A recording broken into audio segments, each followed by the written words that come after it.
Inchworm nights. We're going to go ahead and get things rolling with another workout. As always, you have 2 rounds. So first round is going to be 15 minutes. We'll have 3 things to work on there. We'll take a short break. We'll come back for the other rounds, and they're going to be another 15 minutes, and then again 3 exercises. Okay. So our first 3 exercises we're going to be doing are going to be a single leg RDL. We're going to go ahead and get into a floor press. Then we're going to finish things out today with an AR press, and we're going to go up and down versus chopping or holding out to the side. Okay. So let's go ahead and talk about the single leg RDL. So setting up for this one, again, if you're not doing single leg stuff in class here at the gym, I suggest keeping it with a normal RDL. So again, just moving your hips back and forth. Make sure you're finding the hamstring primarily through here. No low back, so everything is engaged, whether it be abs, lats, everything's just kind of tight through here. Make sure you are breathing and being intentional about your movements. That all being said, we're going to do that same thing we did on the normal RDL, so the normal hinging at the hips. We're going to just take 1 foot behind us and do a single leg RDL. Now, if you need to hold on to something, kitchen counter, something that's about a little bit over hip height, then I suggest doing that. If you need a little bit of balance there. If you feel comfortable doing it without something, then do it wherever you'd like. But if you need to hold on something, please do. Okay, so I'll hold on to this just to give you a reference. So whatever leg I want to work, right? So I'm going to be slightly bending that knee. I'm going to drive the hips back without trying to open up my hips and go open, right? So I'm going to slowly work on bend the knee, hips go back. I'm going to try to keep my toes near the floor. So I'm pushing a very small box back with my back foot. So I don't want to be driving that foot way up in the air, okay? So I'm not counterbalancing myself. I'm just trying to load this hamstring. So, slight bend the knee, hips traveling back. As your hips move, you can lower your chest down, right? If your hips stop moving, you can't keep lowering this down. Okay, what that's gonna look like is, if I go to here, and then I just create more range through my chest and not through my hips, I'm gonna start getting into my lower back. Okay, so make sure that we are moving at the same time, loading just that one side, pushing through the heel, come through, find, squeeze your butt, okay? If you want to use weight for that, no problem, just use it in the opposite hand of your working leg. So if I'm working my left, I'm gonna hold the weight in my right side. So again, keeping lat tension on both sides, again, hinging. Imagine I have a very heavy kettlebell in my hand while I do these, right? So for those, we're gonna go about 8 to 10. If you're doing the normal RDL, I would suggest doing 12 to 15 of those, okay? So, moving from there, let's go ahead and talk right into the floor press. So again, we're going to grab whatever dumbbell you might be using. If you don't have a dumbbell at home, you can always use a band. That's always an option as well. Or a kettlebell, even if you want to use a kettlebell. So, I have my dumbbell here. I'm going to go ahead and get into a floor press position. So it's going to be laying on my side. I'm going to grab my kettlebell or my dumbbell with both hands. And then I'm going to rotate on my back. Okay? So from here, I'm going to press the weight up over my chest, drive it up, find, squeeze the pec at the top. Again, if you need to use the hand trick where your other hand's kind of pushing against the weight in your hand you're working, then you can certainly do that. That can help find those pec muscles. Slowly working the elbow back down to the floor, finding a little bit of lat tension if you can, and then again, driving right back up and squeezing. When I'm done with both sides, I'm going to rotate back down to the floor, making sure that I'm limiting the amount of this I'm doing with weight in my hand. So we don't want to tear that rotator cuff. Okay, not this way at least. Make sure we're doing that while we're fighting a bear or something really cool you can tell your friends. So last thing we're going to be doing today, at least for the first group, is going to be an anti-rotation press. So again, if you're doing anti-rotation presses in class and we haven't worked on chopping or anything like that yet, just keep on working on the band press. Again, you can always lift your band up to a doorknob. Make sure you're closing the door so it doesn't go anywhere on you. Anything that's going to be stable that won't move on you, you can go ahead and wrap your band around that. If you're using a loop band like I have here, and don't have a handle band, just go ahead and grab hand on top of the band. The other hand's going to go right next to it. So again, I'm going to walk my band out into space. Again, the farther I walk away, the more challenging. Closer in I am, less challenging. So it's up to you to kind of depend on what you want to do today. So I'm going to press my band out into space. As I press my band out into space, I'm going to breathe out of my mouth. So I'm going to be breathing in as I come back in, breathing out, Notice that I'm holding my breath, holding the breathing out portion of that. So I'm holding out in space and breathing out at the same time. So I don't want to just pushing the band out into space and then back like this. This is going to feel like nothing. It's not going to be very challenging at all. So make sure that you're intentional with your breathing on this one as well. If you want to go a step beyond this, we're going to go ahead and do the anti-rotation pressing and going up and down versus left to right. Okay, so again, pressing out into space. We're going to hang out here the entire time. If you need to come back in here and re-engage abs and get centered again, please do. But if you can keep the band out in space the whole time, please do that. Okay, so here, I'm going to go ahead and breathe in. As I breathe out, and then again, back down. Breathing in, breathing out. Okay, so I'm trying my best to keep the band midline of my body. I'm going to go from my belly button about to my nose, mouth area, and then again, right back down to belly button. So always breathing out on the way up, breathing in on the way back down. So on those there, we're going to go about 4 to 6 of those. So one full rep would be all the way up and down. That's 1. So 4 to 6 on each side. So 8 or 12 total on those. So good luck with those 3 things. I will see you in the next section, which is going to be B. All right, everybody, back to the B section again. Reiterating that we are doing this for 15 minutes. We have 3 exercises to do, and then we're going to end today with our finisher. So the next 3 things we're going to get into is going to be a seated band row. We're then going to go into a plank and then different variations of that. And then we're going to finish things out today with the front foot elevated split squat, which arguably is my favorite leg variation. So let's go ahead and get into the seated band row. So when you're here, again, you're going to try to wrap your band around something that won't move on you, that's stable, that hopefully won't break either. If you don't have anything, you can certainly wrap the band around your own feet, and then you can pull that way. So again, all this stuff applies any way you want to do these.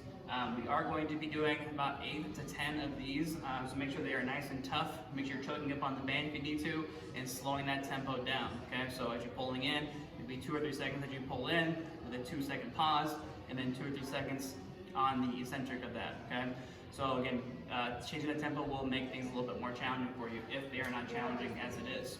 So that all being said, let's go ahead and get set up for these.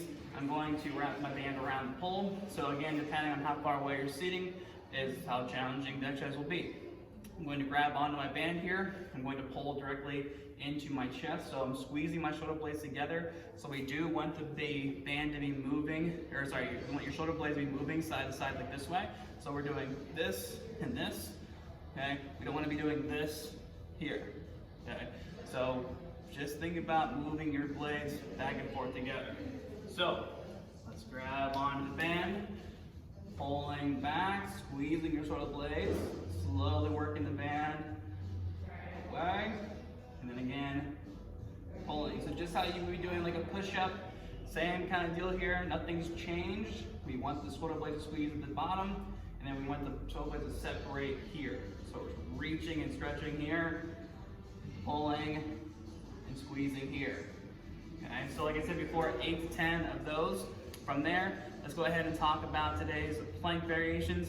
Again, if you're just working on a normal planking class, keep continuing to do so. Make sure that we're finding some abs, finding some lats, making sure everything's nice and tense. We are pushing away from the floor. Same thing on this one. We want to separate those shoulder blades apart as you're pushing away from the floor.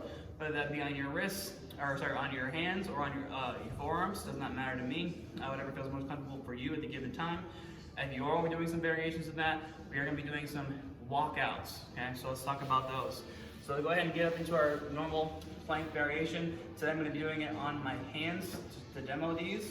So with the walkout, we're basically just going to be walking our hands 1 hand length at a time as far out as we can get, and then we're going to work it back. Okay, so I'll go ahead and demo that for you now. All right, so here in my plank, I'm going to go ahead and make sure that I'm pushing away from the floor. My shoulders aren't going up to my ears or my neck. I'm going to take 1 hand length out, keep on going until I can't anymore. Bring it back in to normal plank, and I'm going right back out again. Okay, so that's the first variation of that. As far as rep ranges goes, for everyone, no matter what variation you're doing in the plank, we're going to go for 30 to 60 seconds. So just setting a timer, doing the movement for 30 to 60 seconds. then go ahead and break off and go to your next thing. So, that all being said again, I'll show you the last variation of the plank, which is going to be an inchworm. Okay? So inchworms, we're going to start by standing. So, again, similar to what we just did, now we're going to do it from a standing position. So, we're going to be bending down, as low as we can get, hand on the floor, and then we're going to just walk 10 lengths at a time, out. If you want to make this a little more challenging, continue to go, okay? And then we're going to push back to a standing position, okay? So again, my hips are kind of moving back and forth with that one as well. It's just not how you would do a RDL. Yep, so as I'm leaning, going back in, I'm pushing my butt to the ceiling as I'm coming back to the top, okay? That's what I mean by hips are moving. So, good times there. No one's gonna complain about that one, I'm sure. Let's go ahead and get into your last exercise, which is going to be the front foot elevated split squat. So, today, I have some blocks to help me out, elevate my feet. If you don't have blocks at home, you can always use a stack of books that you won't be reading anytime soon, or even the last step of your staircase. That also could help too. So, we're going to go ahead and step all the way onto whatever object you are stepping onto. One thing I didn't mention real quick, if you're not doing any kind of front foot elevated stuff in class, go ahead and just do regular split squats. If you don't do regular split squats in class, then just go ahead and swap them out for a goblet squat, okay? So whatever variation feels best for you today. If you have knee issues or you kind of knee joint pain at all, and when you're doing the split squat, just do a goblet squat. That would be the best option for you. So if you are doing the front foot elevated though, go ahead and get into those now. So again, front foot on the object you're using, back foot goes back. Again, you want to try to keep it at a 90-degree angle as best as we can, so when we go down to the floor, we should have 90s here and 90 here, give or take a few degrees, okay? So, and now that I'm down here in position, I'm going to try to load into hamstring and glute down here. So I'm sitting into my hip here. I'm not loading into the knee. So I don't want my knee to be driving and going forward over my toes. Okay, so in line with your laces of your shoe, something along those lines there, pushing through the heel, getting yourself to stand all the way to the top. Again, this knee probably won't extend.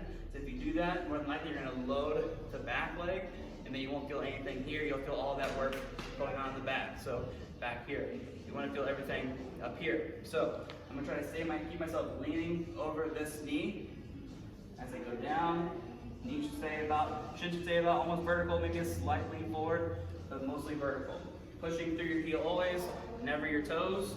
And then from that one, we're going to go 8 to 10 aside there as well. Again, tempo and weight can be added to make sure these are nice and challenging for you, and make sure you're hitting both sides. Okay? When you've done all those things, we'll go ahead and get into our finisher for today. But you made it, finisher time. So today we have two things for your finisher. We are going to do some burpees, whether it be elevated or on the floor, and then we're going to do some wall sits with a combination of some curls, everybody's favorite. So let's talk about the burpee real quick. Again, I have an elevated surface here at the gym. If you don't have one at home, you can certainly use a couch or a chair or anything that'll elevate you up.